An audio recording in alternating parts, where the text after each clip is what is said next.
This would be your handheld, 1, 2, 3, 4. Handheld, 1, 2. That's okay. Handheld number 1. Check 1, 2, 3, 4. Hopefully that's a good level for you.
we'll just start with some basic information. Please remember to silence your cell phones and other mobile devices. No flash photography in these press conferences, please. Video recording is also not permitted. You can visit the distribution site in the back of the room and ask our friends at Hammond Communications if you have any questions there. If you have any questions, please get the attention of our mic holders. We'd like all the questions to be filtered through those mics. Please identify yourself and the outlet that you're representing. All the transcripts from these press conferences will be available today on ncaa.com/transcripts. And we also have a satellite feed, Galaxy 17, transponder 19B, downlink frequency 12075.50. All right, we're going to start with the student athletes from Cal State Fullerton. We have senior Akeem Robertson, sophomore Jackson Rowe, junior Khalil Ahmad, and junior Kyle Allman Jr. Do we have any questions for the student athletes, please? Anyone? Okay, for the seniors, why don't you start just by talking a little bit about your season and what you think the secrets of your success getting to the NCAA tournament have been. Did we have a question somewhere? Are we going to raise your hand? Oh, okay, go ahead. Can you get the mic? Oh, yeah, we'll start over here then. Sorry, I didn't see hands. Yeah, I'm just curious, anyone who wants to sort of talk about not a lot of NCAA tournament experience on this team. It's obviously new for a lot of you. What's been the most interesting thing about this experience, and how do you guys try to use, I guess, that to your advantage? It's pretty interesting. I mean, it's like you said, it's all about first time, so it's just soaking it in right now, and then just back to business as of right now, and then tomorrow, just taking it all in as of right now, though.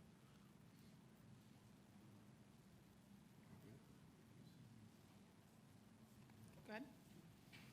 First of all, congratulations. I know it's a big deal for the program. Third time in school history that the Titans have made it to the NCAA tournament. When you look back on that, does that make things even more special, or have you had time to even let this sink in yet? Question for Khalil, if you could start. It's definitely special. Making history like that, I guess you could say, since it's been 10 years or whatever it is, for the school and then for ourselves, because we're going to remember this for the rest of our lives pretty much, going to the tournament and then competing against really high competition like we're going to, so. And then Jackson, just kind of a follow-up for you. I mean, obviously you guys were so close last year. A shot away from making it back to the final, the Big West Tournament final against UC Davis. You beat them on the way to this tournament championship this year. Was last year any motivation in terms of the run you guys made this year? Yeah, just knowing that it was UC Davis we were going up against, and since we lost to them last year, we know this year we had to play that much harder.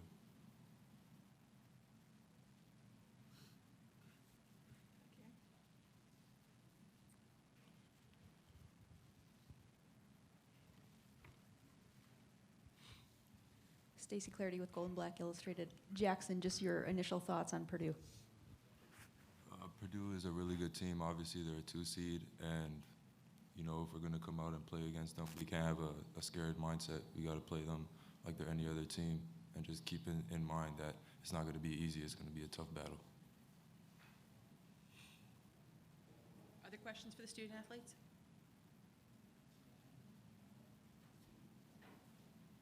You're making it easy on them here, guys.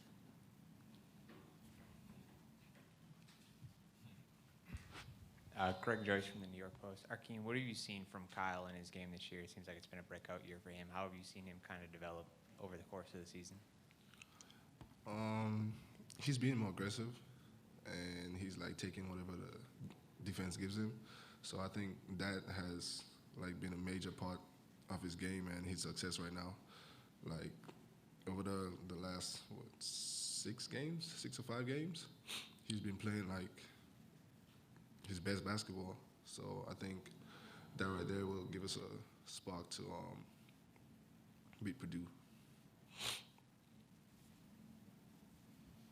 Kyle, when you look at Purdue offensively, obviously they have the big guy in the middle, but then shooters as well. What kind of challenges does that present for you defensively? Just gonna make us have to work harder. We gotta try to stop the big, but also get back out to the shooters. So we kind of have to just help each other. We all gotta be on the same page. So it's just emphasis on having each other's back.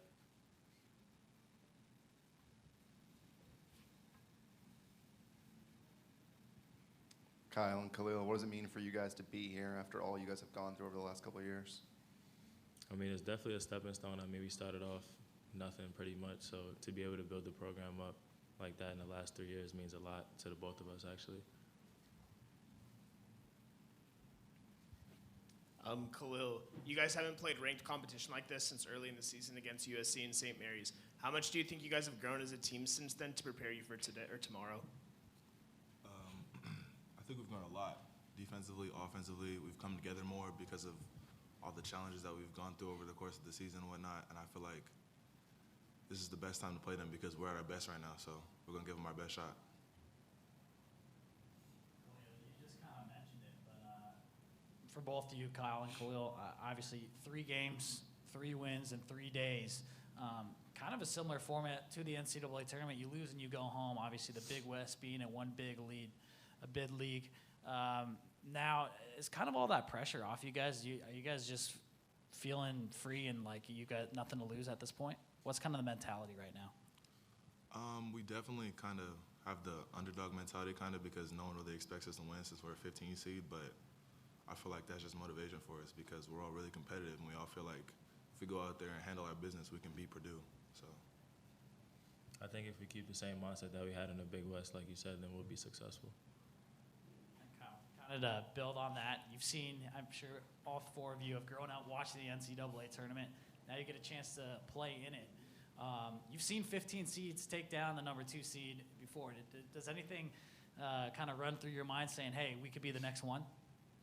I mean, we all know that upsets happen, so, I mean, we're just trying to be the next one, like you said, and just play as hard as we can, and whatever happens, happens. Hakeem, maybe thoughts on that as well? Just growing up watching the NCAA tournament, now getting a chance to play in it? I think we stand a chance. Like, the way we've been playing the last 3 games, coming up to winning the championship, if we stick to what Coach Taylor give us to do, and we stick to the game plan, like we're gonna be okay. Any other questions? Going once, going twice. All right, gentlemen, you're released. Enjoy your practice today. Thank you.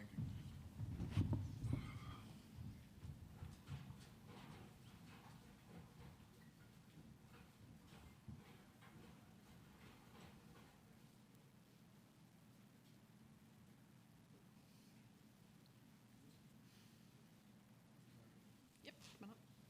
We'll start right away with head coach Dietrich Taylor, who's now in his 5th year at Cal State Fullerton. Coach, we'll let you get settled and then have you start with an opening statement, and then we'll open the floor to questions. Morning. All right. It's early for us. It shouldn't be early for you guys. Obviously, really excited to be here.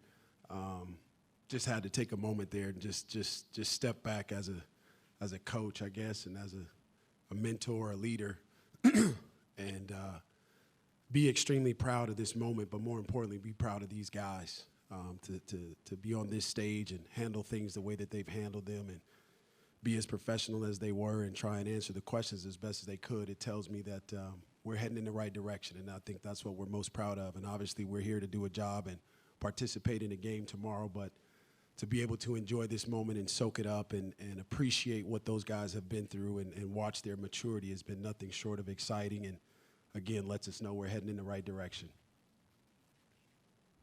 Okay, we will open the floor to questions. Go ahead. Hey, Coach.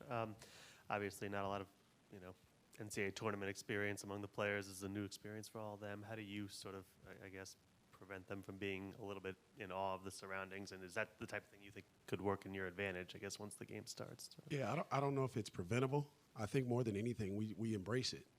We've worked hard for this. this group of guys in particular have bought into what it takes to get here. And so I think we embrace this moment, allow our butterflies to run their course, allow the anxiety to run its course. One thing that we've talked about since the conference tournament is just trying to keep things simple, keep things as easy as possible, and make easy happen.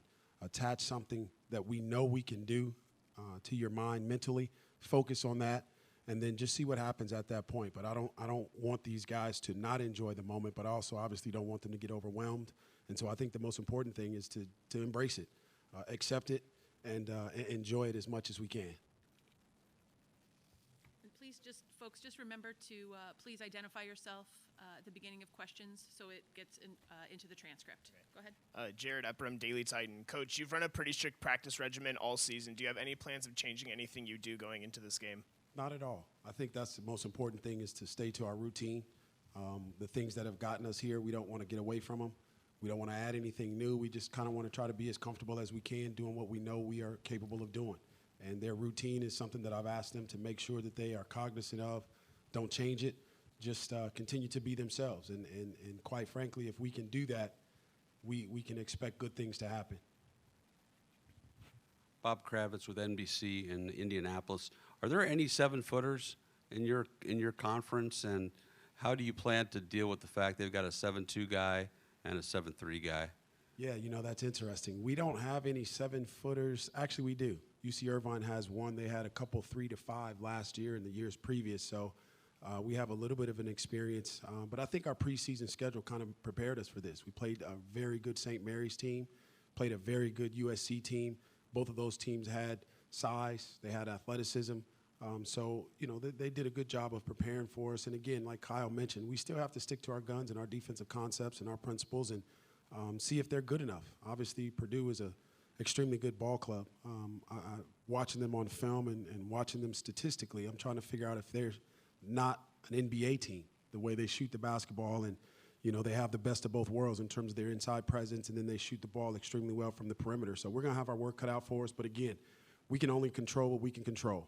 And those are our defensive concepts, and we're going to do that to the best of our ability and see what happens at the end of the game.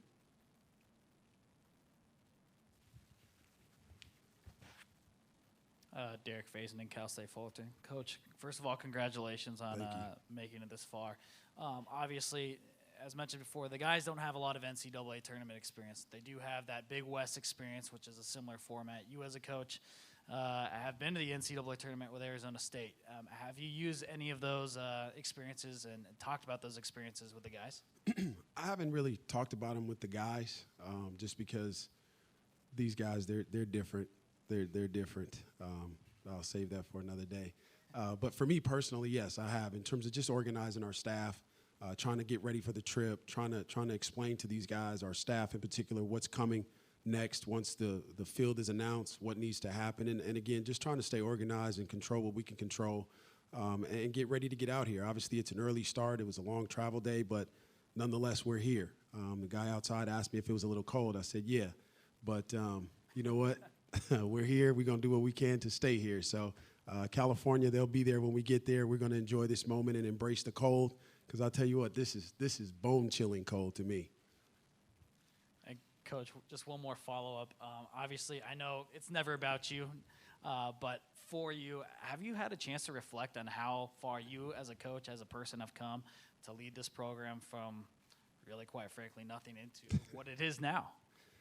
Not really. Not really. I've tried to stay focused on our players, our staff, their families, and just try to make sure that everybody else enjoys this moment. At some point, I will probably step back and realize, what's been accomplished. But I think the most important thing about the whole scenario with Cal State Fullerton is it's not about me, it's about us. And the more we can preach that, the more we can understand that. It's about a selfless nature, not selfish. I've said that from the first day that I took this job, is if we can be a selfless group, then we can expect good things to happen. And it's just, again, it's validating to be able to sit here and realize that the last 3 games that we played, we had more assists than we had turnovers. And to me, that's the epitome of selfless. To me, that's the epitome of playing for a teammate. And quite frankly, that's what life is about, in my opinion. If you're looking out for your other guys, eventually you'll get taken care of. And for me, I've had a couple moments where I've just been in awe, wow, this really happened. this is what we thought we could do. But it hasn't really hit me yet. It hasn't really set in yet, and hopefully that doesn't happen until who knows when. I just want to enjoy this moment with our guys and make sure that they appreciate it and understand it, and most significantly, enjoy it. You have a question in the back.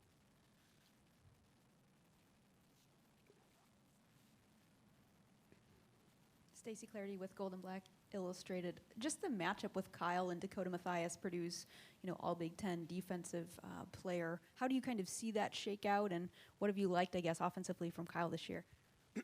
The thing that I've liked from Kyle is just his control, his pace. I think what he's done is he's really, really sharpened his skill set. But most importantly, not only has he sharpened his skill set, but his mind and understanding of the game and play and pace.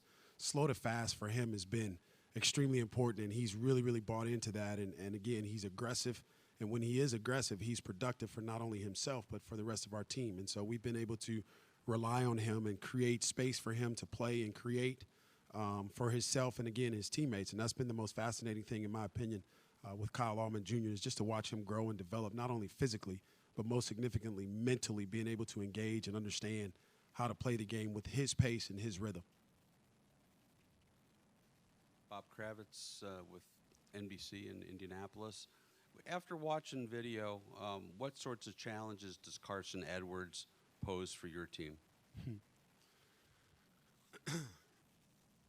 I think the term Goliath comes to mind in terms of us being able to deal with that size and again with a guy like Carson, his speed, his size. I mean, he's small in stature, but he is as physical of a guard as we've probably faced all year, and so we've got to be ready for that. But again, there's only so much that we can do, and if we can just rely on what we've done up to this point, I think we'll give ourselves a good chance to at least contain him, not stop him, but contain him. He definitely presents a challenge for us, and is going to put a lot of pressure on our defense. But we're going to rely on what we've done up to this point and see what happens. Tom Davis, Fort Wayne News Sentinel. Coach, Kyle was 3,000 miles away from Fullerton. Talk a little bit about that recruiting process. How'd you find him? How'd you recruit him? What was your sales pitch? All of that. Actually, a relatively unique recruiting experience. There's a gentleman out of New York by the name of Tippy, who is friends with myself and John Smith, our associate head coach on our staff, and he's been responsible for a lot of players out of the New York area coming west. And he sent us a YouTube of Kyle, and John and I were sitting in the gym. I don't remember where we were. I think San Diego. We were sitting in the gym watching another kid play, and John shows me the YouTube video, and I'm like, really? Is he messing around with us? Is he serious? So I said, let's go outside and let's call him. So we go outside and we call Tippy, and he starts to tell us and gives us a little bit of a rundown of who Kyle Allman is. And so we get on the phone with him, and fortunately his dad and his mom, and they brought him out on an unofficial visit. Unofficial visit. We got the MVP of the Big West Conference tournament off of an unofficial visit. Just think about that. All the recruiting that goes on and all the money that's spent. We got one of our better players off of an unofficial visit. But nonetheless, he came out with his parents, and immediately his energy and his personality jump off the page to you. And within 24 hours of meeting him and sitting down and talking to him and understanding the type of character that young man had and how important it was to our culture, how important it was to what we thought could produce a winning culture, we offered him a scholarship, and within 48 hours he decided to commit. And that was literally how that whole scenario went down. I mean, we've spent countless hours chasing guys all over the world and not gotten them. And we get this young man on an unofficial visit based off of a YouTube video. So that just goes to prove that recruiting it's an anomaly. It's never the same. It's always something different. But in the same token, if you are in search of high character young men and good people, the relationships that we've built over the years, they produced that opportunity for us both. I mean, it's unique for Kyle to come, but it's also unique for him to be a part of what we're trying to do. And obviously Southern California is what it is. It's one of the best places in the world. And I can say that because I grew up 35 minutes from where I work. And so for me, it's I'll say it again, it's one of the best places in the world. It's hard to beat, especially from a recruiting standpoint. When you say Los Angeles, immediately you have everyone's attention. And so we use that to our advantage. And Kyle wanted to get out of the snow and experience Newport Beach and some of the other areas that we have access to within 25 minutes. So it's a phenomenal story. It's a unique story, but quite frankly, I think that's what college athletics is all about, giving a student athlete an opportunity outside of their immediate world to come experience something different, something unique across the country. And we have young men on our team from all over the world, quite frankly. So it's a phenomenal experience to be a part of their success.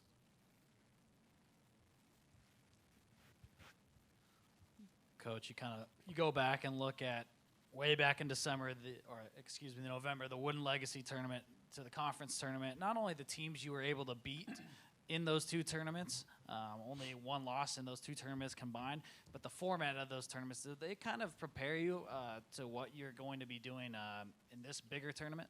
Sure, they do. Everything we try to do in the preseason is in an effort to bring us to this point. You know, in particular, the Big West tournament. The preseason playing in the Wooden Legacy, that was a phenomenal experience for our guys because they got a little bit of this feel. The only difference is we were in Southern California. It wasn't 27 degrees when we got off the bus or off the plane. But, you know, just to be able to understand the process of how you have to prepare, and once you play the game, you immediately have to turn the page and get rid of the emotions and get ready to prepare for the next team because they're coming. And so the same thing is true for the Big West tournament, and the same thing is true for, you know, this opportunity that we have here. Everything that we've done up to this point, you hope it prepares you for this moment. And I think this group, they understand most significantly how important it is to be locked in, how important it is to keep our routine as far as preparation is concerned. And so I think they've done a good job up to this point, but we'll see. The real test is tomorrow at 12:40. New York Post. What have you, from Kyle going from an under-recruited kid out of high school to where he is now, what have you seen from his journey kind of evolving into the player he is now? I've seen, you know, everybody talks about hard work, but I think he's the epitome of hard work. And not only is he the epitome, it goes back to the selfless mindset that we've talked about earlier today. Is just, you know, not only was Kyle in the gym, but his work and his activity promoted other guys on our team to join him in the gym, to join him getting shots up at night and join him getting shots up in the morning and just working on his game and working on his craft. And so now, you know, in our gym, you could walk through there and at any point in the day, you'll see one or two guys or three guys in there working on their craft. And I think that's all a direct result of what Kyle has gone through and his impact on our program. You know, Khalil Ahmad is the same way. Jackson Rose the same way. Jackson has his own time, his own regiment. The dude's in there at 7 a.m. every single morning. I've asked him, I've begged him, pleaded, Jackson, please don't shoot this week because I can see it wearing on his legs. But that's his routine. So it's hard to discourage a guy from working, you know. And so I think that is a huge part of our program now, is just the pillar of guys working on their craft individually, but not only working on it, but seeing the result of it and the impact of their activity at the end of the year.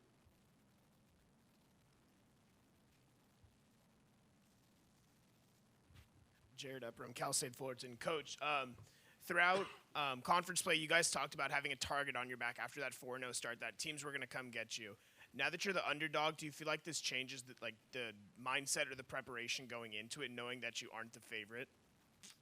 No, I don't think so. I mean, you know, it's weird. I'm a little bit funny that way, is in terms of I always feel like we're Cal State Fullerton, and we're always the underdog. Even when we're picked, I still feel like we're the underdog because not really many people expect us to do anything. And so to be on this stage, I just want to encourage our group of guys to just continue to do what you've done. And the underdog, overdog, whatever that analogy is, I don't really buy into it. I don't really care. I just want our group of guys to go out and play as hard as they can and compete, do it together. That's what's important. And at the end of that, whether you win or lose, you can be proud of the fact that you gave everything you had. And if it's enough, then you'll win. And if it's not, then you gave everything you had and you probably got beat by a better team. And quite frankly, once again, that's life. And that's what we're trying to do, is teach life lessons through the sport of basketball. Do we have any last question for Coach? All right, we're good.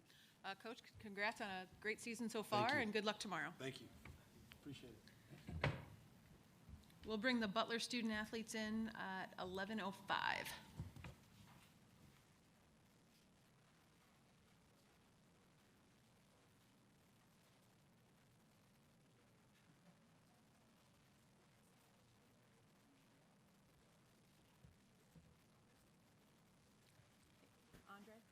Andre, can you tell PJ that Michigan State is bringing another player, and I need the placard. I just need it for Tom. Okay. So our press conference isn't for a couple hours, but Max just texted me. He's like, we're going to bring Tom too. I know, because I asked you if you're going to bring Tom. Thank you.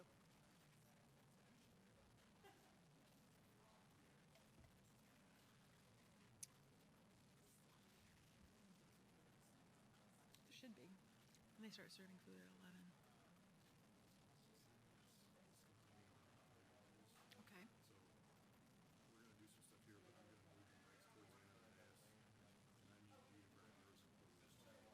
Okay. Nope, that's fine. Well, because coach was talking. Ooh. And that's hot. I know.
Okay, 1 2 1 2 3 4 1 2. That's peaking at 0 right there. 1 2 3 4.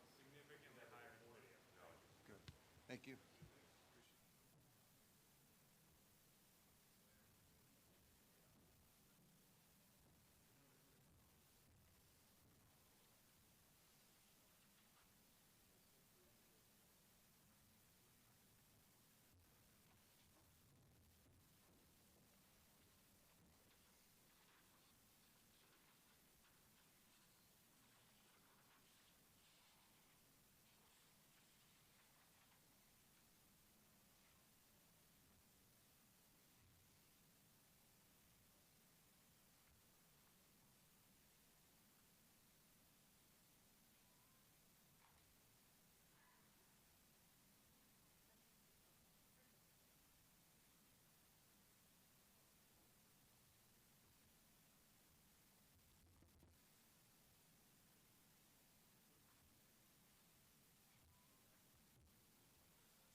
Okay, folks, we're going to continue with the Butler players.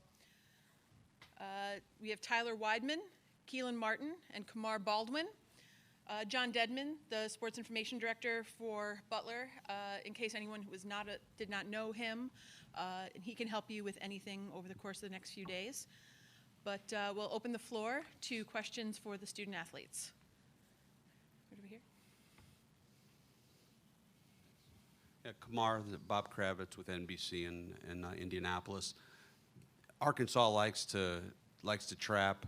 They like to do a lot of things, speed you up. How do you go about dealing with that, and what sorts of experiences have you had throughout the season that will help you deal with the pressure? I would say first thing is obviously taking care of the ball, within the game. But just attacking when we do get out of those traps, just handling it. And the experience we had, I would say a little bit of Villanova in the Big East tournament game. They kind of played a little of the same way, aggressive, denying. But so I think that prepared us well for this game coming up. Folks, just before we go on with questions, just a reminder, you're not allowed to video in here. If you want to capture video, there's spots in the back to do that through Hammond Communications. And also, please identify yourself and your outlet when asking questions of the student athletes. Down here in the front. Hey guys, Bob Holt, Arkansas Democrat Gazette newspaper. Hey, last year Arkansas played Carolina. If they'd won that game, they would have played you guys in Memphis. When you were watching the Carolina-Arkansas tape, getting ready for last year's game, did you guys notice anything about Arkansas? Did you get a sense for what a tough loss that was? Because they've kind of talked about that being a driving force for them all year.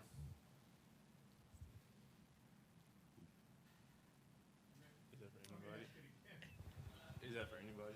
Yep. So Keelan, why don't you start with that? Yeah, I just noticed that they played hard and they were tough. They never gave up, and they got a lot of guys with experience. So if we would have played them, it would have been a great experience. Just to see that pressure that they have defensively. Hi, Nick Petrovich, Toledo Blade. You guys lost your entire coaching staff pretty much overnight in June. And for Tyler and Keelan, I was kind of wondering, when that happened, what was your first reaction? And then what about your new coaching staff kind of let you guys not miss a beat this season? I think it was when it happened that we were surprised, but then we understood why it happened. And I think being here all 4 years, we've been through, I think, 3 or 4 coaches, however many it is. So, it wasn't something that we didn't already go through. So we knew that we still had our teammates to count on to be there. And regardless of who the coach was, the program was still going to run the same way.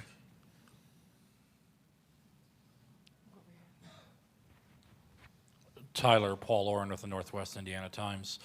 As a senior leader then with the coaching staff coming in, what did you have to do to keep the younger guys on pace?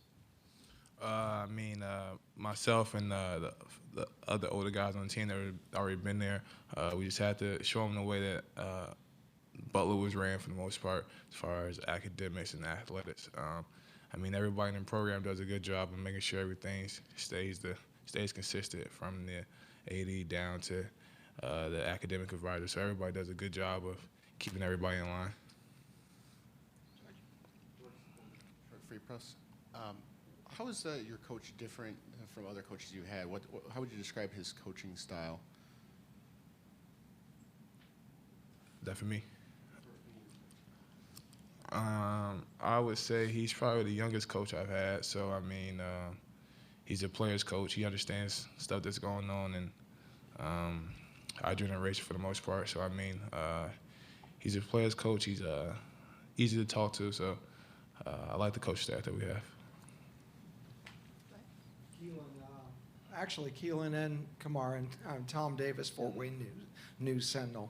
On drivers with Gaffur, he comes from the weak side. He's long, much like Texas, St. John's, Georgetown, some other teams that you guys have had to drive the ball against. What problems does he present with his length and his ability to come off that weak side and block shots? He averages like 2.5 to 3 blocks a game, so we just have to just get in there and draw shot fakes, and then if we just put it up, I mean, we crashed offensive glass, and that's a strength of ours. And I mean, he's a good player and he's a good defender, so he can protect the rim very well. Hi, Bo Mattingly in the back here, Sports Talk in Arkansas. Kamar, start with you if anybody else wants to answer it. For anybody who doesn't understand what kind of team Butler is, how would you describe from your perspective your basketball team and what you guys are made of? I would say we're a group of tough guys that like to get the job done. No matter how we do it, we're going to get it done. Like our motto, we're gritty, not pretty, so we're ready to fight and ready to work hard. Yeah, I agree with that. We get after it defensively, and we have a lot of guys that bring different intangibles to the team, and we just go out and play hard, and we surprise a lot of people. Anything to add, Tyler? No, they did a good job. Okay. Down in front. Yeah, I just wanted to ask Keelan and Tyler about Gaffur. Not, obviously he's a good defensive player, but what do you think of his offense? He's been making strides pretty good, and he's a guy that's gotten in foul trouble. Do you feel like that'd be a big part if you guys can get him in foul trouble? To be honest, I never really watched him offensively. I didn't ever heard of him until we scouted him. But that's our goal, just to attack the paint and just try to get easy scores offensively. Other questions for the student athletes? Drew Ammon with the NBC in Fayetteville, Arkansas. I'll go to Kamar on this one.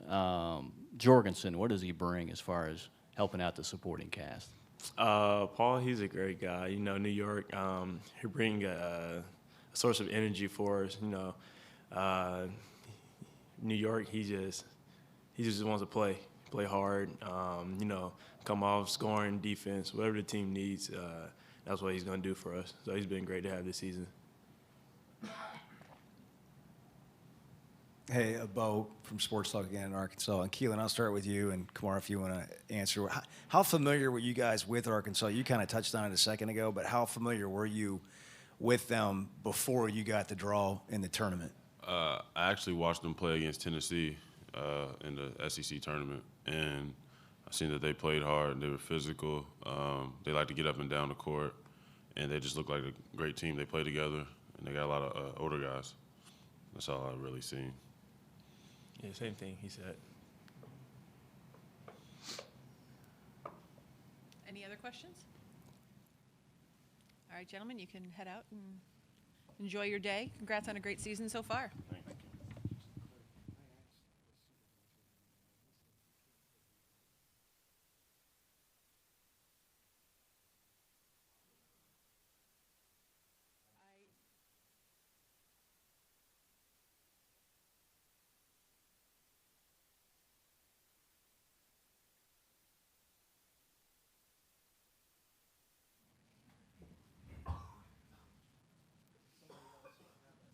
Right, nope, and I should have reviewed it at the beginning of the press conference.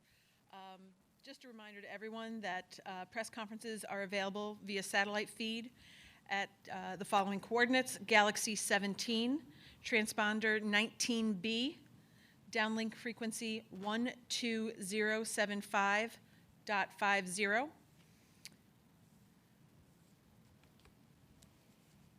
Transcripts of these press conferences are also going to be found at ncaa.com/transcripts, and that'll be all of the student athlete and head coach press conferences today.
Okay, we'll continue with Butler and head coach in his first year, Laval Jordan. Coach, if you can open with an opening statement, and then we'll open the floor to questions. Sure. It's exciting to be obviously a part of the NCAA tournament. Very proud of our group for earning this opportunity, and it's been I think a unique experience just to be back at Butler and alma mater and lead this team and this program. So proud of our seniors, for their leadership to get us to this point. I think they've grown a ton. Our entire team has grown and learned a ton, in our season along the journey. And so it all culminates here. This is where you want to be at the end of it. So we're looking forward to the opportunity. We've had a couple good days, I think, of preparation. We'll finalize some things today and try to compete, with our greatest energy tomorrow when it matters. Coach Tom Davis, Fort Wayne News Sentinel. You've been in the tournament as a player, as an assistant, and now in a new role as the head coach. What's different about taking a program to the tournament as far as just being part of a program? Well, I don't know if it's different. I think at each role that you're playing, obviously, when you're a player, it's what you dream of, getting to the NCAA tournament, competing for a national title. But I think the same thing when I decided to become an assistant coach and now being a head coach, that is definitely the end in mind. And I think just trying to you lose some control as a coach. You can't make a shot, you can't make a play, you can't guard anybody. And so you're trying to just make sure our team is as prepared as possible. And our staff does a great job. Our assistant coaches have been phenomenal since Selection Sunday up until today. And so you're just trying to make sure that they know what to expect so they can play with free minds and great energy. Nick Petrovich, Toledo Blade. Coach, the Butler job came open in mid-June, which is definitely later than normal. How surprised were you when it came open, and then what let you and your new staff kind of build trust with these guys to keep Butler being a tournament team? Yeah, I think June is a unique time for turnover in this profession, and so that was definitely a surprise. I was here last year in Detroit with our Milwaukee team, and we fell just a little bit short of being at this point, and so. But after everything happens, obviously we were excited. My family was excited to come back to Indianapolis and this opportunity. And fortunately, the timing worked out because we had a foreign tour, a foreign trip with our team to Spain. And so that allowed us to really get to know them. We had 10 practices leading up to the trip. And then we had, a couple 10-day trip. And so there was ample amount of time to just get to know guys one-on-one, listen to them talk, hear their stories, their backgrounds, what led them to choose Butler, and their goals and things like that. And so that was really important, I thought, for our staff. It just fell at the right time. You got to spend time getting to know the players.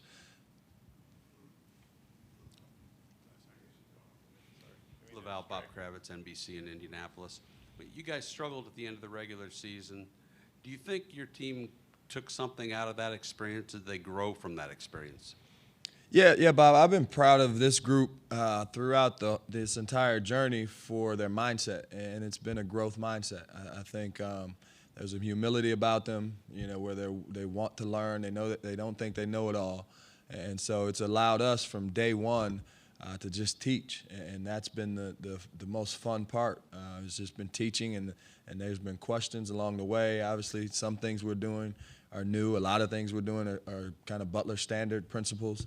And so, toward the end of the year, their mindset was the same. We lost a couple that hurt to lose. It always hurts to lose, but they came into practice the very next day, just wanting to learn from that loss and be better the next time out.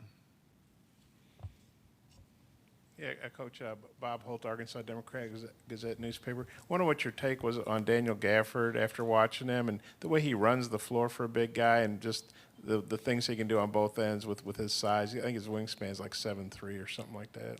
Yeah, he's a tremendous talent. I mean, you watch him on film and so he looks like one of those guys. Some guys you can't really judge, on the video. When you see him in person, they look like, they're 12 feet tall. But he's one of those guys that, for his size and his length. He's so mobile, and he affects the game without scoring points. He really affects the game at the rim, so he makes it tough to go down there and get easy baskets because of his shot blocking ability. And then on the other end, you know, he's around the rim for them offensively with tip-ins and lobs, and I can't even remember. He's got more dunks than our whole team by himself, and so it's a challenge. You know, we've seen a few guys like him with Mo Bamba and Jesse Govan in our league, guys with great length, and so it's not the first guy we've seen like that, but he's an unbelievable talent. George? Detroit Free Press. I wanted to ask you about your time at Michigan. How did Beeline make you a better coach?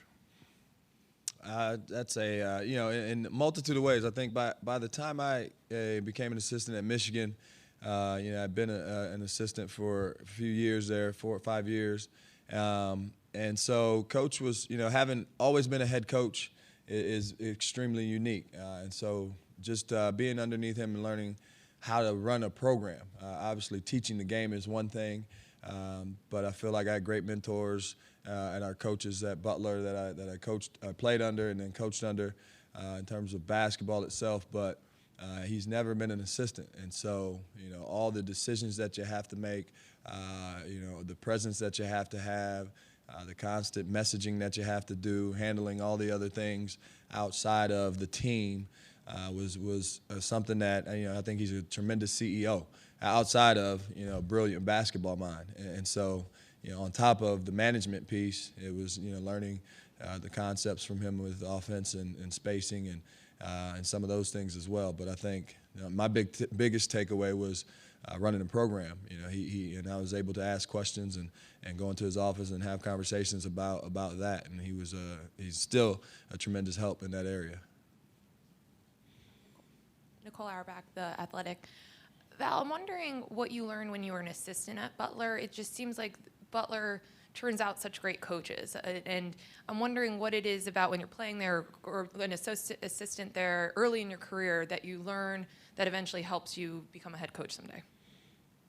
Yeah, I think, you know, the thing as a player, there was such a belief and a buy-in to the way that we did things, and we just fully believed it, committed to it, and it was not overcomplicated. Now, simple is not easy, so doing it every day, and there's a commitment level.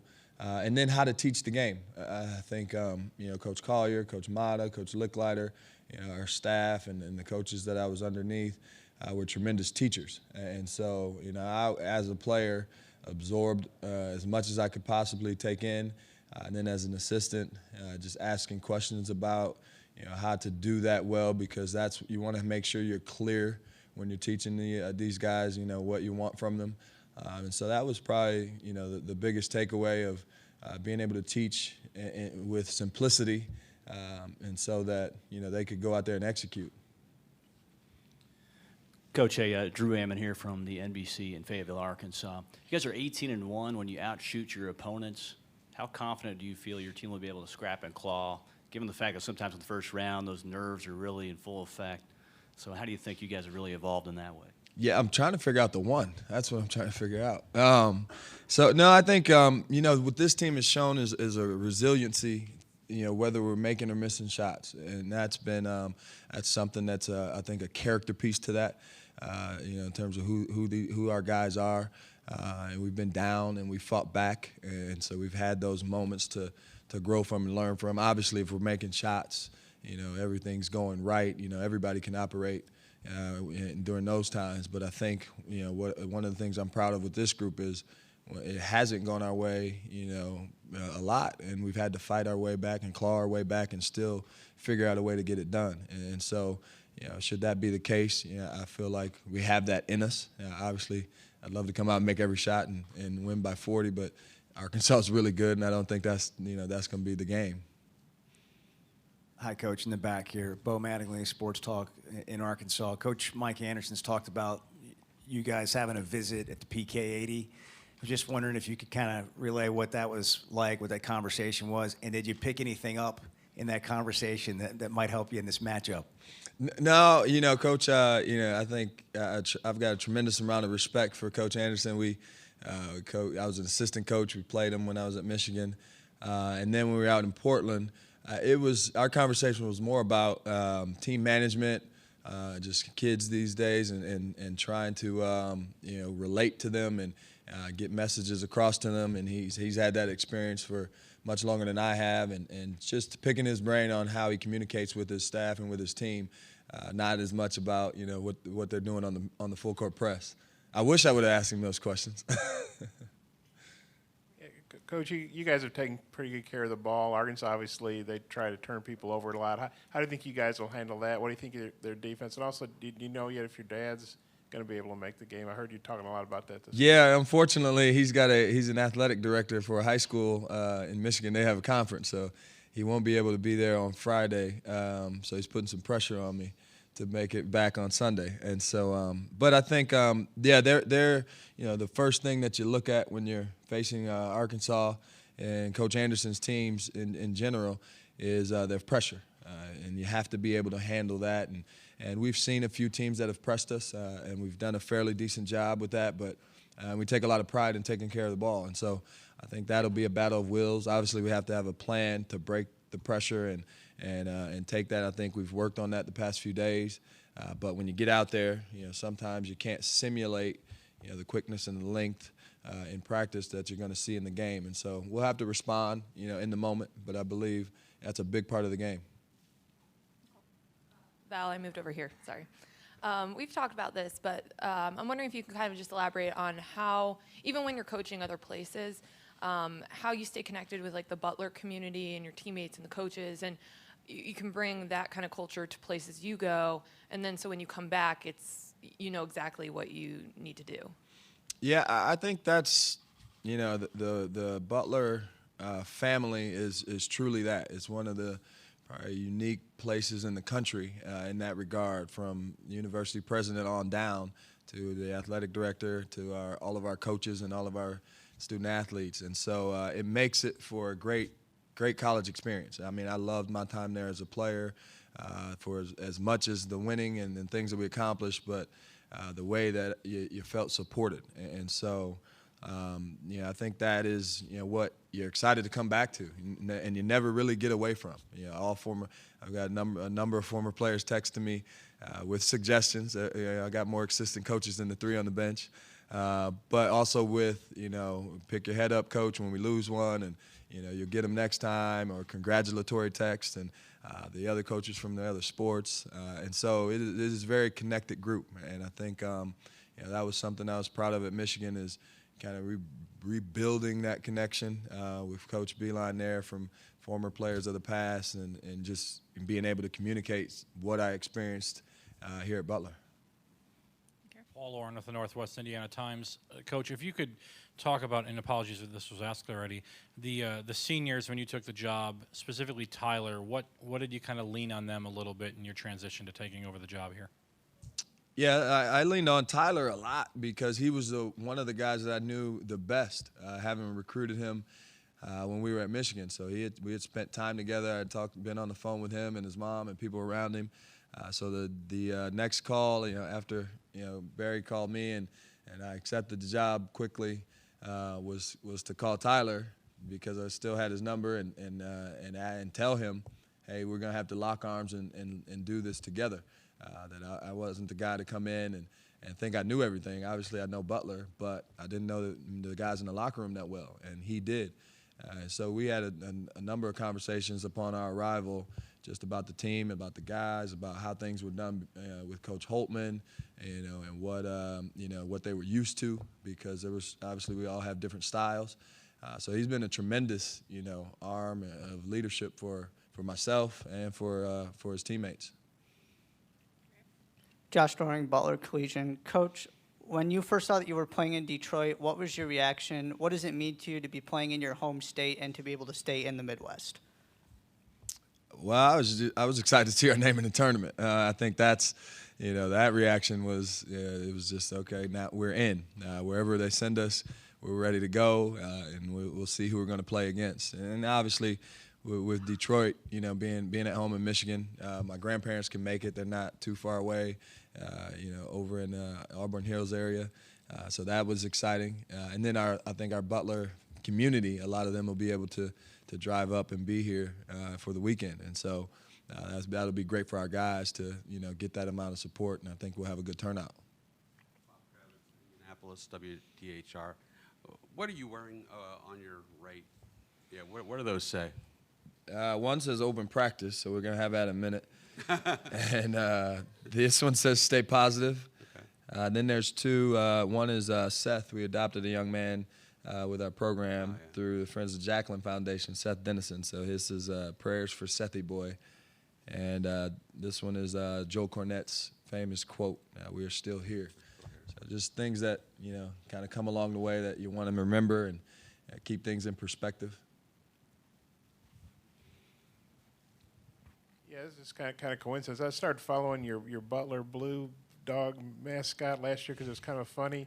Seems like everybody in Indiana gets their picture taken with that dog. I've seen your picture with them a lot of times. How big a deal is that dog to you guys? Is that just kind of a cool He's got his own mascot? seat on the plane. No, he's obviously it's I think an iconic mascot. He's a part of the family, and so it's good when we can have him on the trips. And I know he's more popular than me. Coach, Arkansas has got a smaller backcourt with a couple 6'3" guys and a 6-foot guy, and I know you flipped between Paul and Sean depending on matchups and all that. How will, if you go with Sean or when Sean's in the lineup, how will you handle the matchup personnel-wise with him, maybe on a 6-foot point guard like Anton Beard? Yeah, we had some conversation leading into the game. That's a good question. Just about how we wanted to match and which was better on both sides of the basketball, and I think both guys are ready.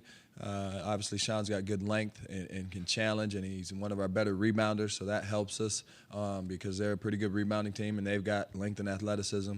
But then with Paul, you can help better ball handler to help make the press, and obviously smaller and quicker to chase guys around in their motion offense, and so.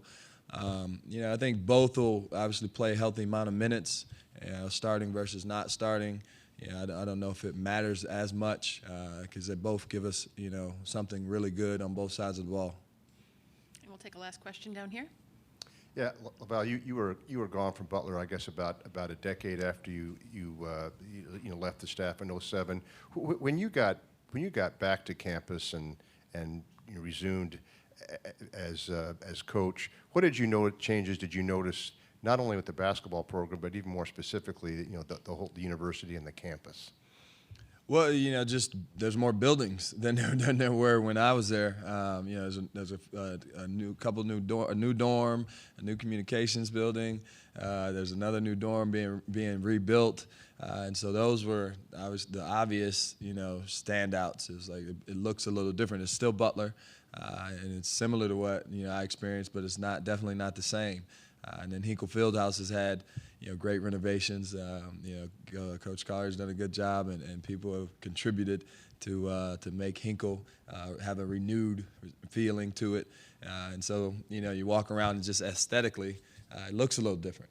And obviously, when you look up there and see the Big East banner hanging in Hinkle, that's a lot different than the old MCC that I played in. And so it was exciting just to knowing what you could offer students as they come to visit and show them around and point some things out that we feel like are unique and special. Okay, we're going to let Coach get to practice. Coach, congrats on a Thank you. great year, and good luck tomorrow. Thanks a lot. I don't know. I don't think he's here. I don't know if he's going to make the trip or not. Good luck. Yeah, they will. Yeah, they live nearby. Yeah, my dad didn't make it to a game all year. We brought the game to him and he still can't make it. He needs to call it.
All right, folks, as the Purdue student athletes come in, just a few reminders that please silence your cell phones and any other mobile devices that you have. Video recording in here is not permissible. If you would like video of this, please speak to the Hammond staff. They can get you hooked up in the back or get you the files in other ways. We do have 2 microphone holders, so please get their attention before you ask any questions, and then introduce yourself and the outlet that you're representing before asking the question to the student athletes. And please direct it to one of them or both if you have a preference and who you'd like to answer your questions. You can also find these transcripts. They will be printed and available in the media room next door, but they're also available online at ncaa.com/transcripts. And the satellite feed is available at the following coordinates: Galaxy 17, transponder 19B, downlink frequency 12075.50, horizontal. We will open the floor to questions. The student athletes from Purdue are senior Isaac Haas and Vincent Edwards. They're both seniors. So please get the attention of the mic holders on either side of the room, and we'll open the floor to questions. Dan Murphy from ESPN. For either of you guys, how'd you spend your past 8 or 9 days without playing? And I know you haven't played yet, but do you feel refreshed? And was it a benefit, do you think, at this point? Yeah, I think we feel pretty refreshed. We did a lot of light shooting and getting up and down the floor just a little bit. Nothing too serious, just letting our legs get back under us, letting our bodies get rejuvenated, doing the things we need to do, getting treatment, things like that. So I feel like everybody's on the right track. Our minds are fresh, our bodies are fresh, so we're ready to go into the tournament with a sound body. Other question? Follow up on that. Did you, I think the Big Ten schedule was kind of rough on a lot of people with the nonstop, the way it went through February. Do you feel like you guys needed that chance to kind of regroup and get healthy again? Vince, I don't know if you want to handle that one or not. Yeah, I think it was good for us, not even just physically, but mentally as well, to, just get them all out the way. And then being able to have this week that we've had to kind of rest is the first for us, but due to, some nagging injuries that some of us have had or, little things like that, it allowed us to get back in and correct, some mistakes that we made throughout the tournament and also get our bodies ready. Jack Edwin, the Team 92.1 FM. Vince, how are you physically now? And do you have some of that old explosiveness back after these 2 weeks?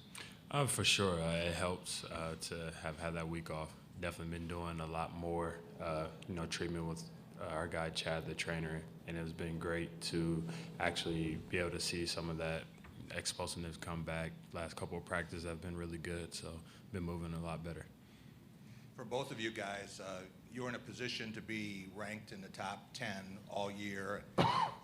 You didn't have a conference championship regular season or tournament to show for it. How much of a motivation is that now to prove yourself going forward? I think it's a big motivation. Obviously it's disappointing to not win your conference or your tourney. But I felt like we played really well throughout the majority of the season.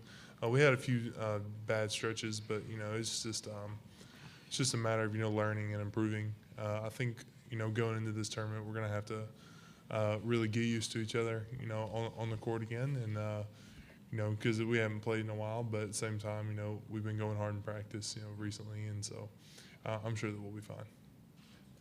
In the back, and then we'll have Larry up front. Tom Davis, Fort Wayne News Sentinel for Vince. Grady Eifert, can you talk about his development from the time he joined the program to today and how he's helped you improve? Because I would assume you go against him every day in practice. Oh, yeah. Grady's been great. First of all, he should be playing tight end for Purdue and not power forward. No, Grady's been great for us. He's always came in with the work ethic, to work hard. He never really complained, and he just goes hard. Everything that he's gotten, with me being hurt and him starting, I think he deserved that for how hard he's played and, just his approach to everyday life and practice. He's always coming ready. He's not complaining. He's not doing anything in that nature. He just comes ready to work. So going against him every day, he's definitely pushed me, being physical and all those sorts of things. So got to give him a lot of credit for that. Larry Lage, Associated Press, for both of you. With the condensed schedule that you play in the Big Ten, could that be an advantage if things go well and you hopefully have a series of one-day turnarounds? First part of the question. And what was the most fun or non-basketball thing you did during the break that maybe you wouldn't get a chance to if you didn't have so much time off? I think, yeah, it is an advantage, you know, at some point. You know, when you're going throughout the conference season, you know, it kind of gets daunting on you. You just have so many games in a row and you start so early. But at the same time, you know, when you get into this later part, you realize that, you know, this actually is going to help you, you know, get back on the right track in terms of your body and your mind, you know, because it wears down on you throughout the season. But, yeah, I would say personally the most fun thing for us was the Dave and Buster's trip that we had as a team. We all went to Indy, and we just all, like, played the games and stuff and just, you know, ate dinner, and it was a really fun time. Dylan Sin, Fort Wayne Journal-Gazette. Obviously, for Fullerton, one of the things that they do really well is they shoot a ton of free throws. How important is it for you guys to stay out of foul trouble? I mean, that's going to be huge after watching film with them and seeing how they really get into put their best players in positions to score. A lot of ISOs and ball screens and little things like that in nature. They really do a good job of going to get their own, you know, baskets at times. So just got to do a good job of staying down, you know, keeping our hands out, and just making them score over length. Can't really worry about, you know, how the game's going to be officiated. We just got to go out there and play.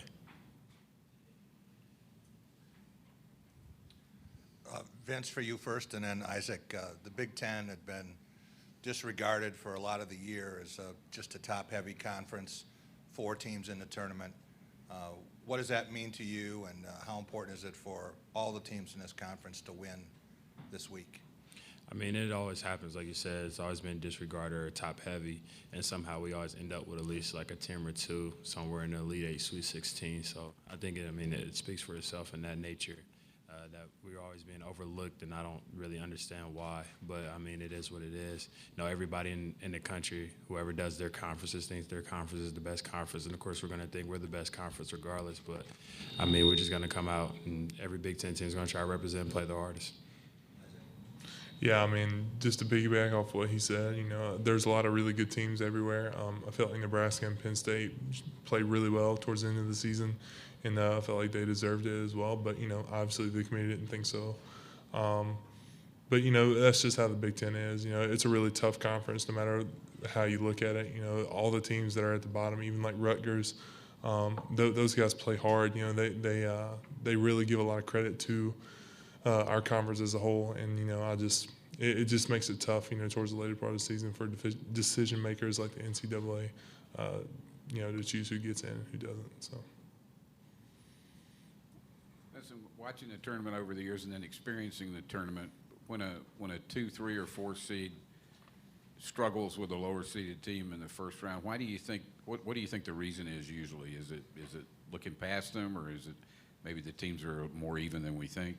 I think it's really because sometimes that 2, 3, or 4 seed is not as happy to be there as that 15 and 16 seed because, you know, they earn their way there. You know, Coach Painter preaches everybody earned their way there. So why can't we be just excited? I mean, it's not guaranteed that you're going to be in the NCAA tournament. If you know you're a team that's going to make it, why can't you be excited even if you're a 2, 3, 4, or even a 1 seed? So I think that's what it is a lot of the cases. I think that team's just a lot more excited to be here. Compared to a lot of the teams in this tournament, you guys are experienced or really old. What kind of advantage does that give you, having gone through it and losing games in the past as a less experienced team? I mean, we gotta let that show, the experience part of it, and us having 4 seniors that start, which you don't see normally in today's game. We just gotta let that show. We gotta stay together and play together. I think that's our biggest thing. We can't really get worried about, you know, what's going on. We've been through adversity. We've been through any type of situation that you can just about think of, you know, besides, of course, getting to an Elite 8 or a Final Four. So when it comes to us and having that experience, we got to stick together, stay together, and we just got to know what to do in certain situations.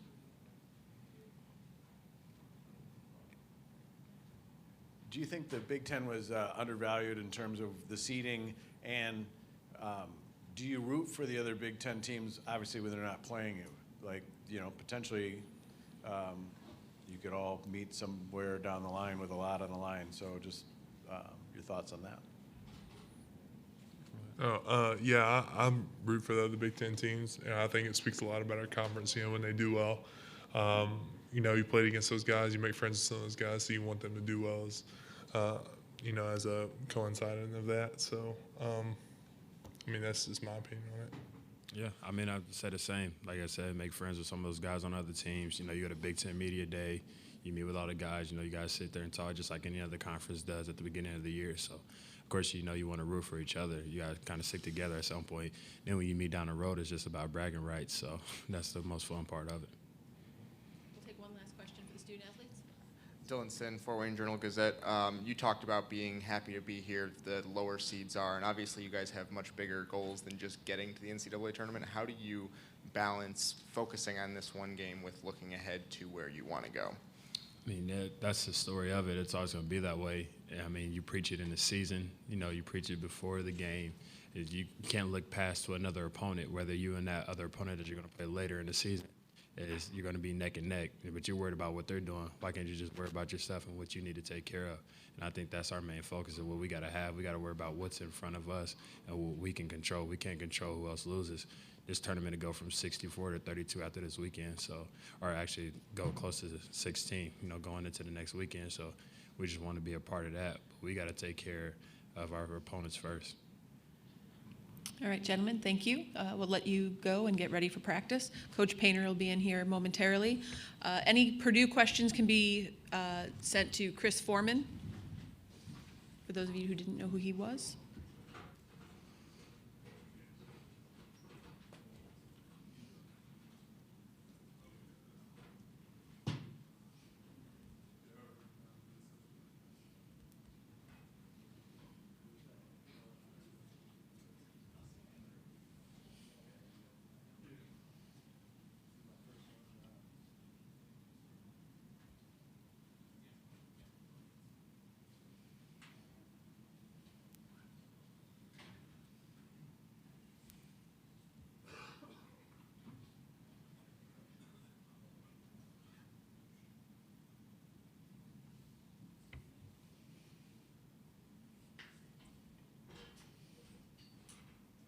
Hi, Coach.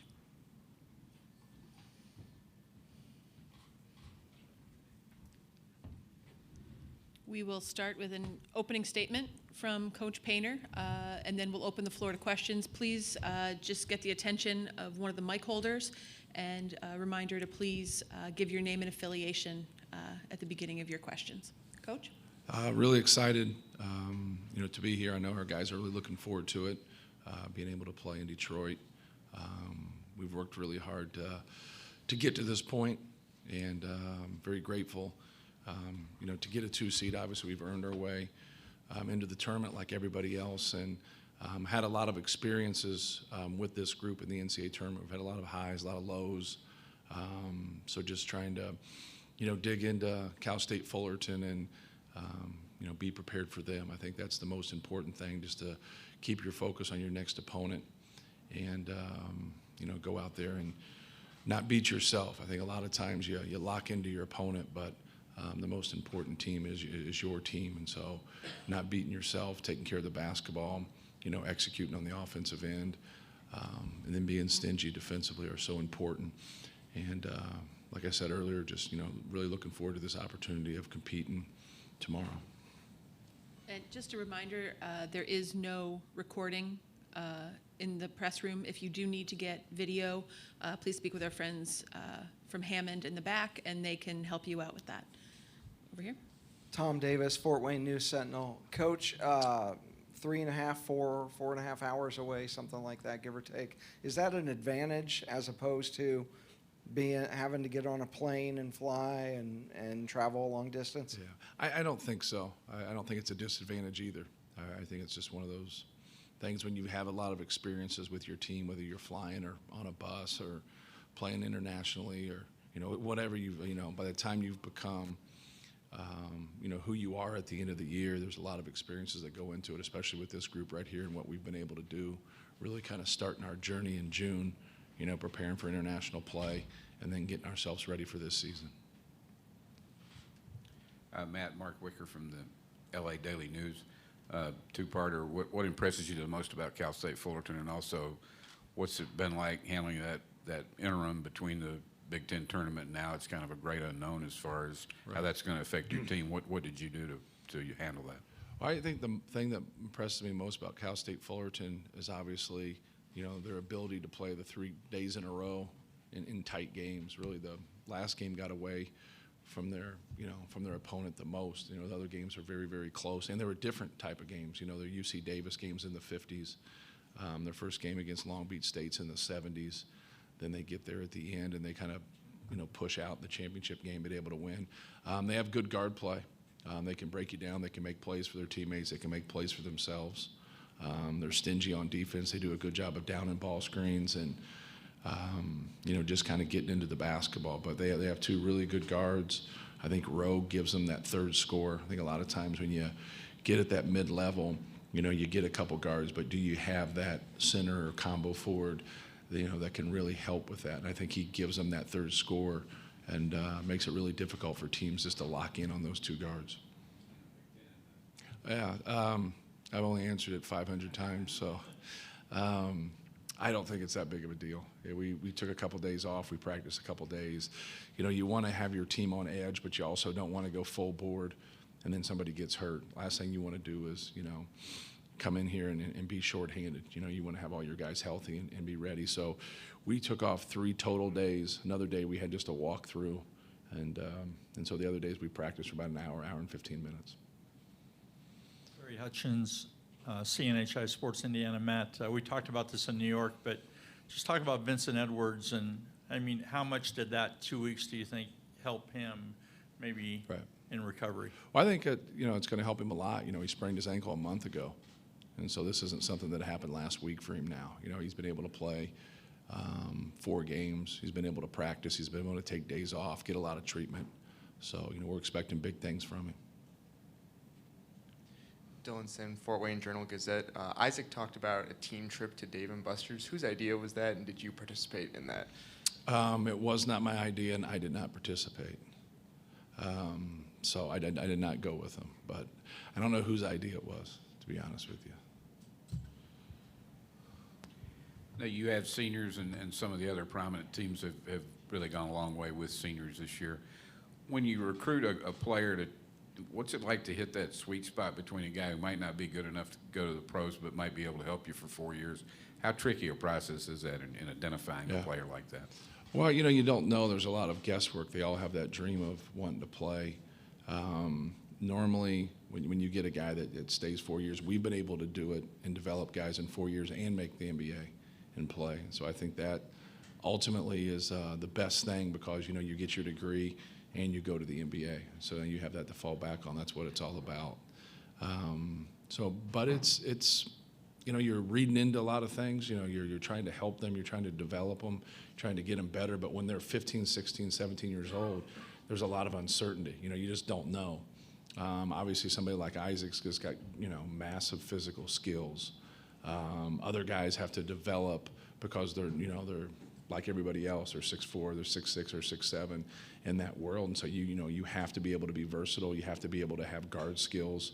The game now, if you're versatile and you can guard a lot of different positions and play a lot of different positions, it really helps you. But we really tried to search out outside of our size. We've had great size, but the guys that haven't played the post for us, just trying to get guys that can dribble, pass, and shoot, that are competitive, that are about winning. I think sometimes that gets lost in recruiting. We all get judged, whether you're a player, you're a coach, even administrators. You get judged on winning. Do your programs win? And that's so important. Coach, this has been an odd 9 months for you because of the international trip, and that international trip was different than most international trips because the intensity and representing your country and all that. Where is your team mentally, and did you manage this 9 months differently to make sure your guys are fresh on March 15th and not just worn down? Right, yeah, we did manage it differently. We didn't do any conditioning in the fall when we got back, from our trip. We missed the first week of school, and so when we got back from that, we had about a month.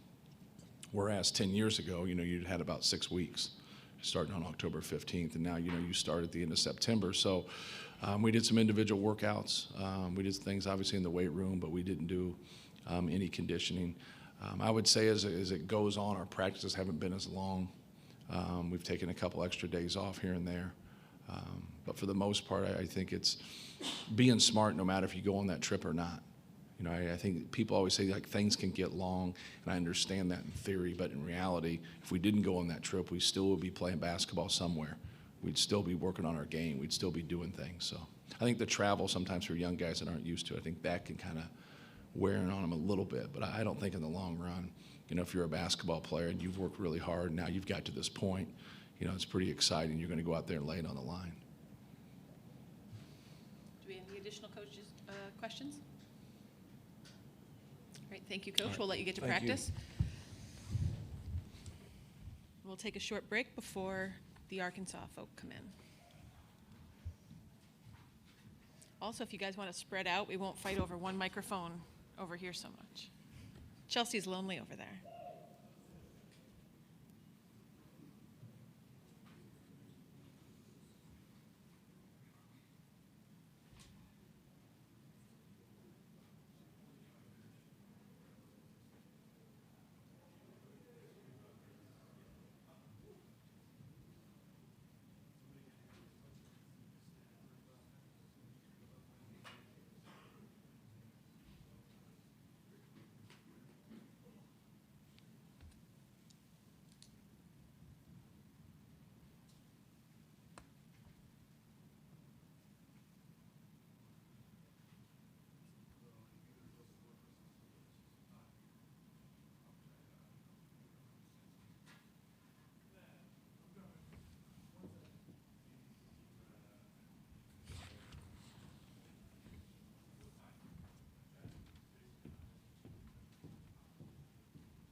Just a few reminders, NCAA.com/transcripts, and they're also available in printed format out in the media room. So we are going to start here with the student athletes from Arkansas. We have senior Daryl Macon, junior Jalen Barford, and senior Anton Beard. What's that? We all seniors. You're all seniors. And I can't read my own writing, so I apologize to all of you. I hope you're much better academically than I was. Earth, wind, and fire. And we'll start down here with questions for the student athletes. Go ahead. We'll go with Jalen on this.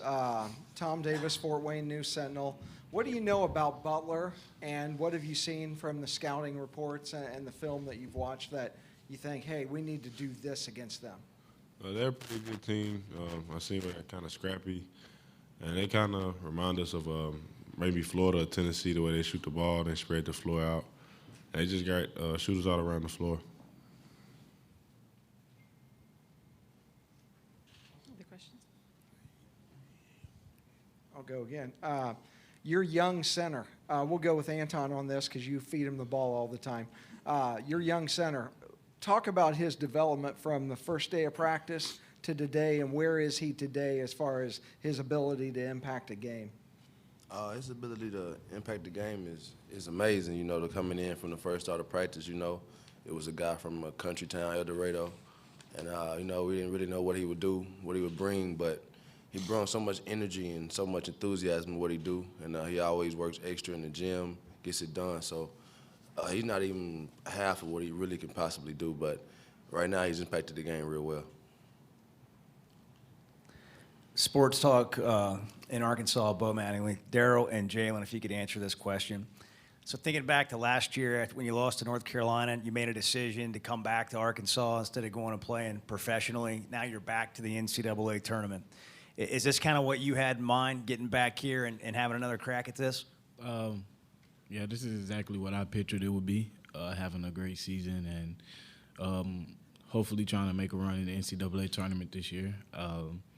I think last year really taught us a lot as a team and individually, and I think we've learned from that, and I think we're ready to go now. Yeah, I think it brought us closer together after that loss last year. And we just been learning from the experience every day and just going hard in practice and even taking those practices to the game and just holding each other more accountable. Over here. ABC affiliate in Little Rock. Darryl, how tough of a matchup is Daniel? And I guess if you were preparing to face him, what would you try to do? If I was the other team, I would tell my big man to just play hard, just try your best. I mean, it's no real way to stop Daniel. He's a force on the offensive end and the defensive end. A lot of people think if he's not scoring the ball, then he's not impacting the game. Well, he's going down blocking big shots or he's getting a big rebound. You know, it's just other things that Daniel does outside of scoring. So it's pretty hard to stop him.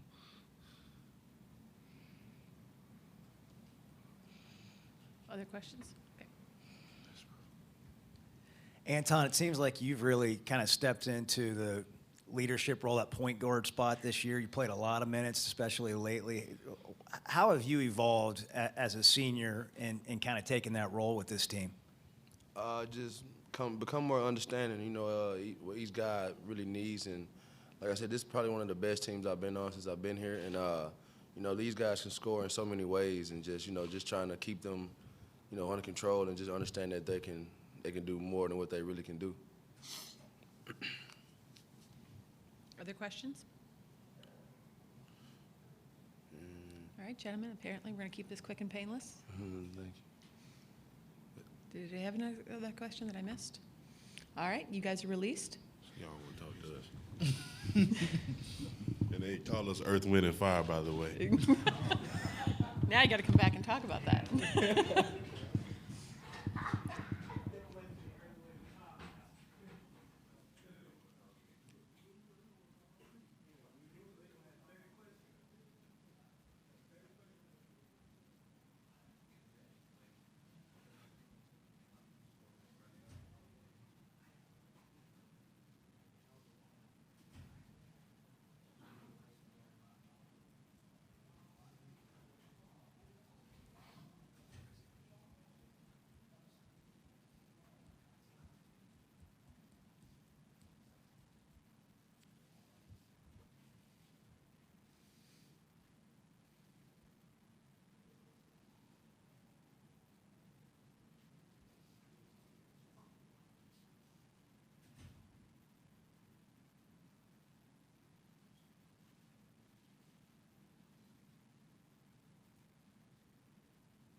we'll do a couple housekeeping items here.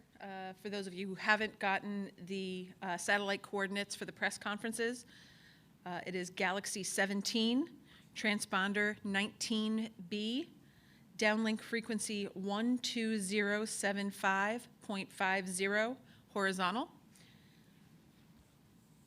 And we did give you the press conference transcripts are available on ncaa.com/transcripts.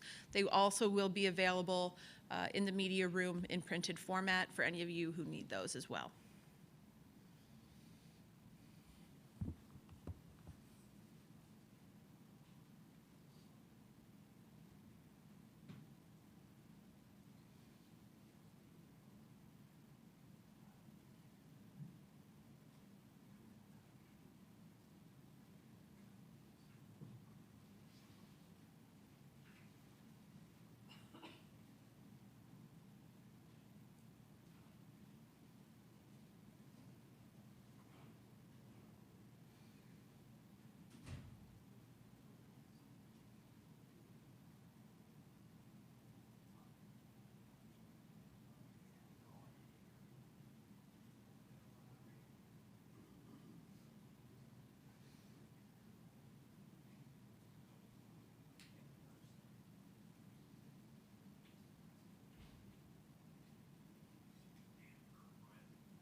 That's hard when you're at an event like this.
Coach, how are you? Good. All right, folks, we will get started.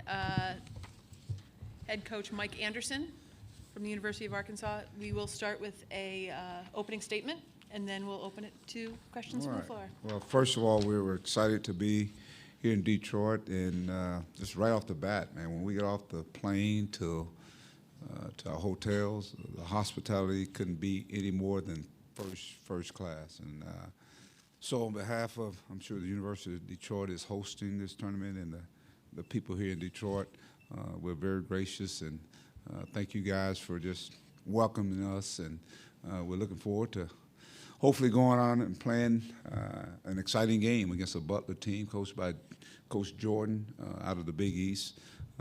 Very well-balanced basketball team. The thing that concerns you is that they have so many guys that can really shoot the ball on the perimeter. They're very versatile. They rebound the ball well. They just do a lot of good things. Their bench comes in and plays well for them.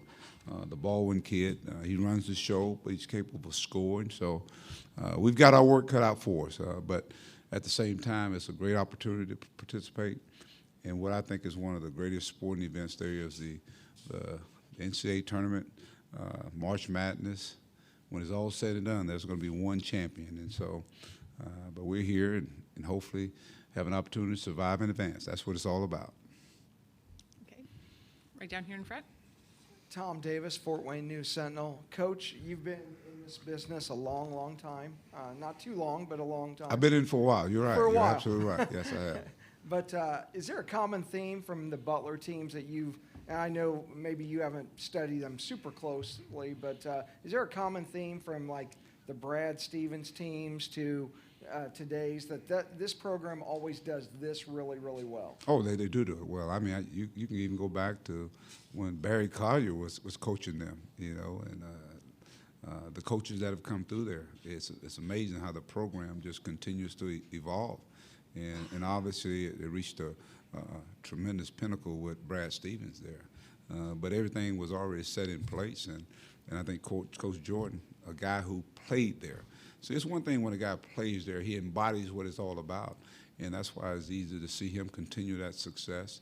When you look at their basketball team, they're doing some of the same things they did, and they're only going to get better. This is year one for him. And look where he is right now. So, again, it's a tribute to, Barry, who's now, he's the man that's kind of over and bringing in the coaches in there. And so it's kind of like his stamp that took place, and it continues. I think for AD or a former coach, that's a great thing.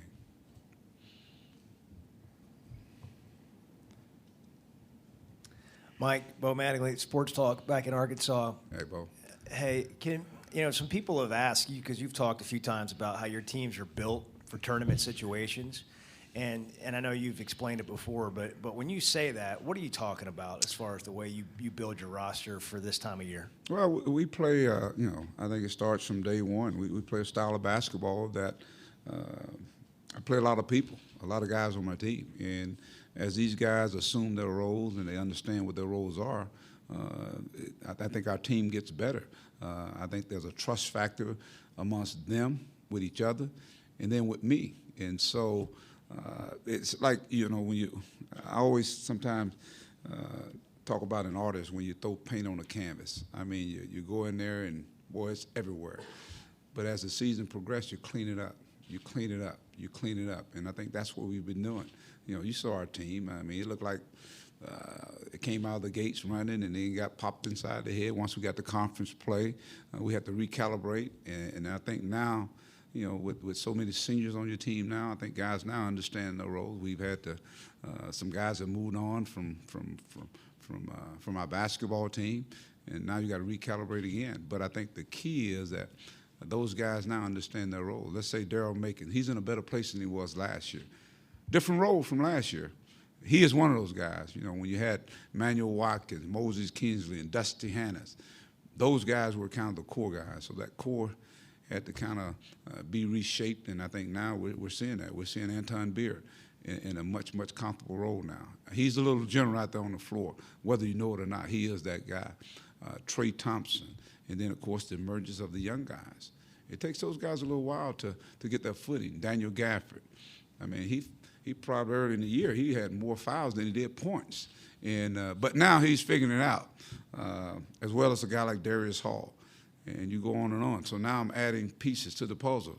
Gabe Usaboy, now he's giving us some quality minutes.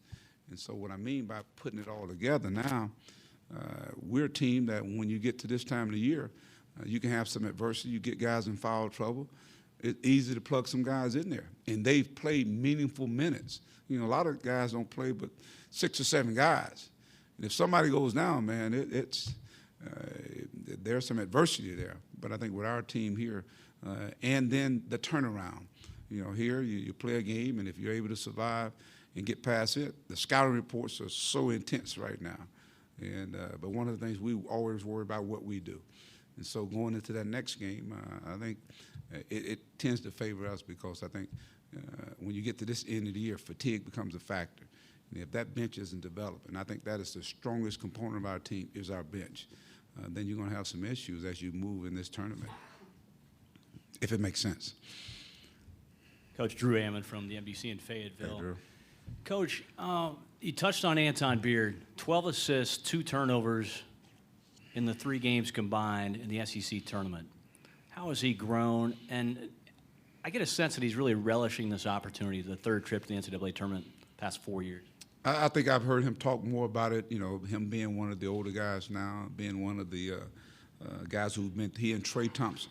And I think he's letting those experiences speak for themselves, and he's doing it in practice, and now he's carrying over in the game. And I think he's finally figuring out the byproduct of him being real productive is because people are keying in on Daryl Macon and Jalen Barford because of the all-star staff, as well as Daniel Gaffur. So sometimes he's going to be the beneficiary, of some of the things that take place. But he's got to be the little coach out there on the floor. He's got to be the Coach Anderson, whatever you want to call it, on the floor. And like I said, it goes back to that trust factor. Coach, there was a stretch in February, I think, of 5 games where you had over 40 deflections in each of those games. How do you balance aggressiveness defensively with being solid defensively and not gambling and jumping out into passing lanes too much? There's a fine line there.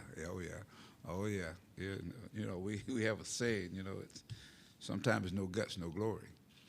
You've heard that before, but there is a fine line, and there's that fine line of actually as a coach, you're letting those kids have the freedom to go out there and make good decisions. But I still go back to what I talked about. You throw it on the canvas, you clean it up, and we got to clean up the fouling, and we got to be in the right place. And it's not feast or famine in terms of our defensive pressure. But the deflections tell me that we're working, we're active. And if we're seeing the man and seeing the ball, we're going to come up with some of those. Again, our defense is geared to not letting people get comfortable doing what they want to do. But we don't want to put people on the free throw line. But there have been games where we've done that. But I just think through the course of the year, I think our guys are starting to really starting to figure out the system, if you want to say that, or figuring out how to play without fouling. I think there's a lot of things, still in the basketball. This team here has not forced as many turnovers as teams of the past. But this is a different team than other teams. I think this team is better offensively. We can score. But I know when you saw that period where we actually were doing a lot of touching, we had to turn our attention to the defense because we were just trying to win with offense. And you can't do that. So there's got to be that balance. And I think we're more balanced now than we have been. We've been playing really good basketball here lately. And I'm anxious to see how we come out and play. Our last game, I thought we just kind of ran out of gas. But I thought the second half of that game, we really we fought to get ourselves back in it with Tennessee. So I'm anxious to see how we come out against a really good Butler team that can spread you, can attack you, and rebound the basketball. They have the Martin kid. I mean, this guy had like 4 30-point games. And the Baldwin kid has had a 30-point game. So they got guys that are really capable. McDermott, he's a guy that, he's a sharpshooter. So the Wideman kid, he just posts up, and he got the whole lane to himself. So our team's got to make some adjustment on the fly, but we can't let them get comfortable. And I'm sure Coach Jordan said the same thing.